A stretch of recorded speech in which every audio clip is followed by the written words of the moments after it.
حضرت خواجہ عثمان ہارونی، حضرت سے خواجہ غریب نواز کے پیر و مرشد، آپ کی محفل لگی ہوئی ہے۔ ایک بابا جی نا دور سے بڑے لڑکھڑاتے ہوئے چلتے آ رہے ہیں، ان کی بینائی بھی سلامت نہیں رہی، لاٹھی ٹیکتے ہوئے بڑی مشکل سے چلتے آ رہے ہیں۔ حضرت صاحب فرمانے لگے چلو دیکھو دیکھو بابا جی کو سہارا دو، لے کے آؤ، کیا ہوا ان کو؟ بابا جی کیا ہوا؟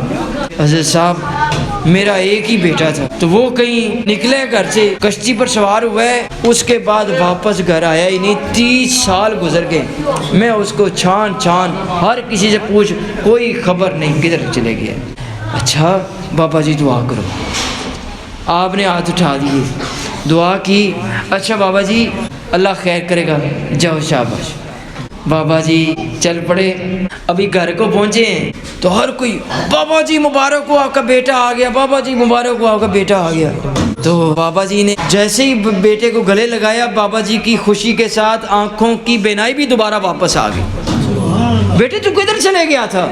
ابا جی کیا بتاؤں، کشتی سمندر میں گئی تو کشتی ہوا کے تھپیڑوں سے کشتی ٹوٹ گئی اور میں ایک تختے پر بچ گیا، تختے پر تیرتا تیرتا ایک جزیرے پہ جا پہنچا۔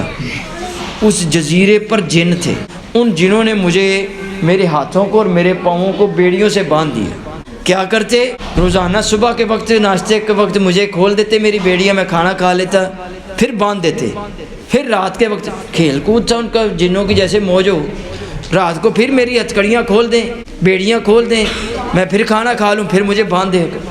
30 سال ہو گئے بابا جی مجھے ایسی انہیں باندھ کر رکھا۔ اچھا پھر ابا جی کیا ہوا کہ میں نے دیکھا ایک سفید داڑھی والے بزرگ آ گئے، اتنا نورانی چہرہ، میں تو خوشی سے ہی اتنے سالوں بعد کسی انسان کی شکل دیکھی۔ بابا جی نے نا میری بیڑیاں کھول دیں، ہتھکڑیاں کھول دیں۔ بابا جی نے کہا آنکھیں بند کر لو، میں نے بند، میں اپنے ہاتھ پکڑا، میں پکڑا دیے، اپنے پاؤں میرے پاؤں پہ رکھو، میں نے رکھ دیے۔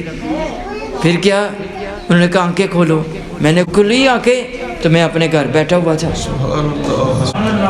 بیٹا تو ان بابا جی کو پہچان لے گا؟ کیوں نہیں، آؤ پھر چلو۔ باپ بیٹا چلے، حضرت صاحب کے پاس پہنچے، چپ، کسی سے ذکر نہیں کرنا، اللہ کا شکر ادا کرو، واہ سبحان اللہ۔